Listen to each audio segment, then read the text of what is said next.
So last year, the Monarchs fought the Rhinos and won something like 11 to 1 to 1. Ben did a great breakdown of the basic 3v3 tactics using that video, and I highly suggest you check that out. That's on this channel a little ways back. Check the link in the comments. This year, those two teams fought again, ending in a Monarch victory 7 to 1. This was a 5v5 match, so it seems like it'd be a great time to dig into the differences between 5v5 and 3v3. So let's do that. Before we do, we have to address some personnel changes to both teams. The Rhinos added John Slowey, Trey Pettingzoo, I can't pronounce his last name, as well as saw the return of Sweetness himself, Ben Sugarman, and their captain, Logan Greer.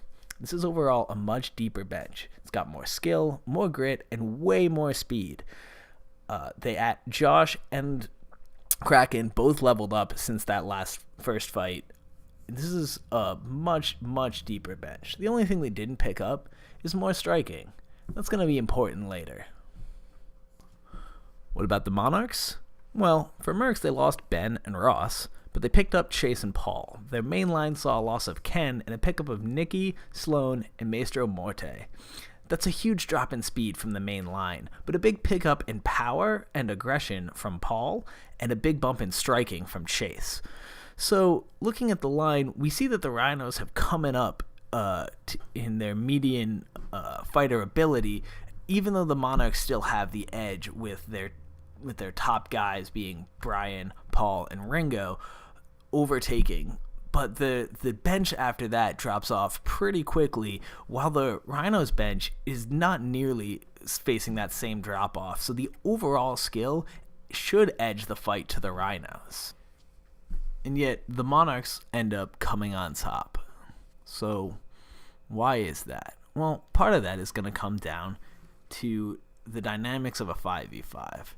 In the previous 3v3 baked tactics, Ben broke down some fundamentals that work on every level. You have to make sure you're picking out the weak link. You have to work your 2-on-1s. You have to break out of grapples. What we don't see happening is as much control of the field. A smaller list is necessary for a 3v3, and even when you have a big list, where you position yourself is not as important. All that really matters is on rail or off of rail. That's not true in a 5v5.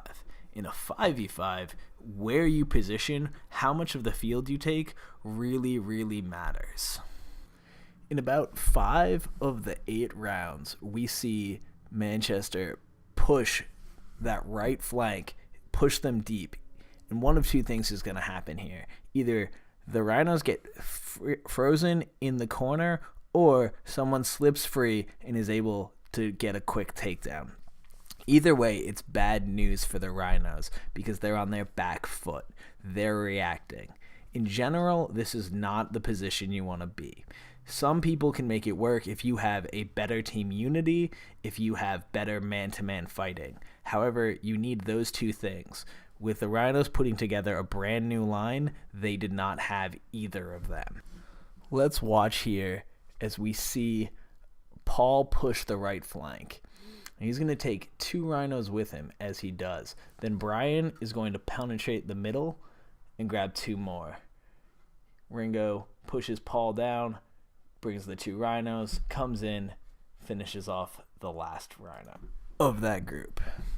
Now, what we had there was controlling the field, but there's another key. Movement. It's a bigger field. How you move, what penetrating your runs you make, that's going to open up a lot of stuff. Let's check out this series right here.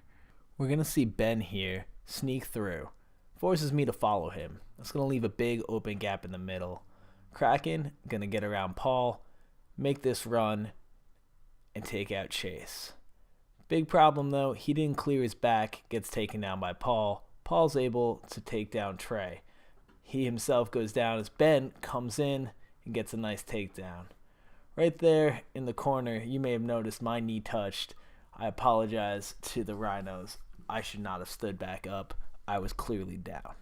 But the important thing to take away from this is not who was down where. It's how that movement opened up and changed the game.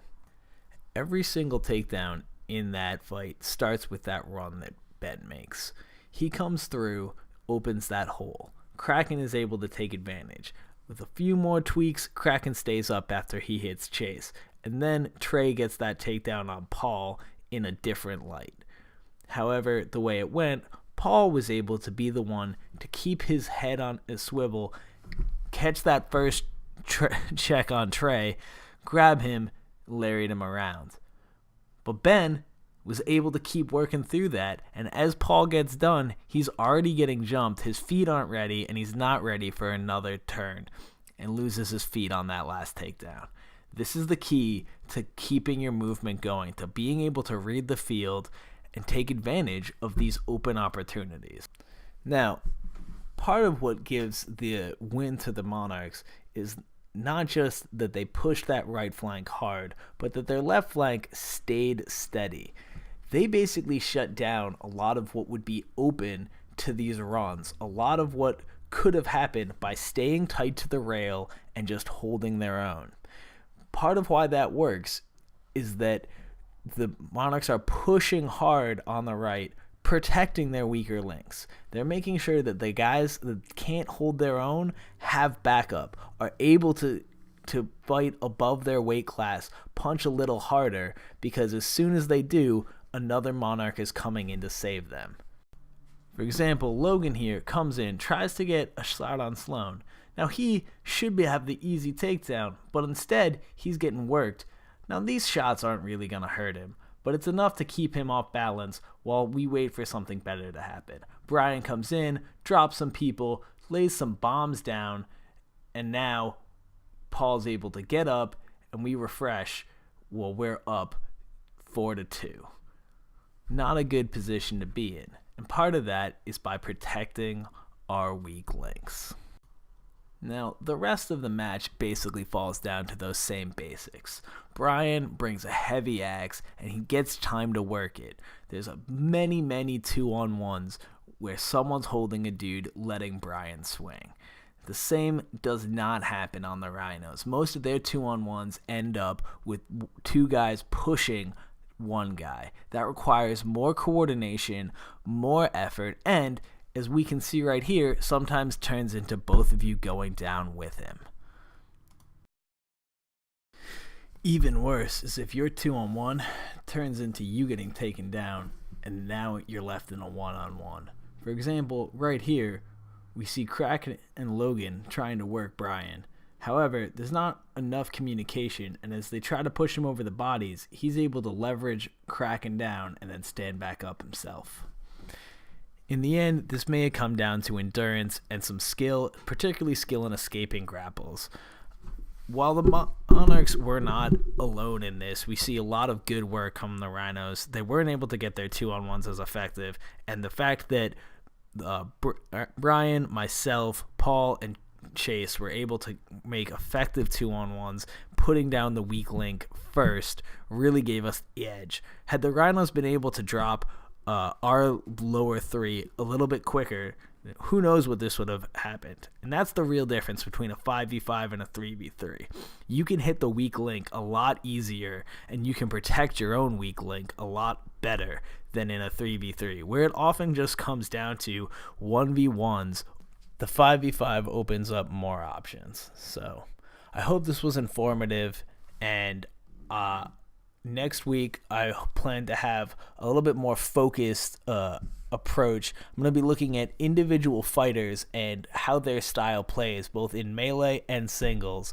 So stick around for that. Please like and subscribe, and I'll see you in the lists. Peace.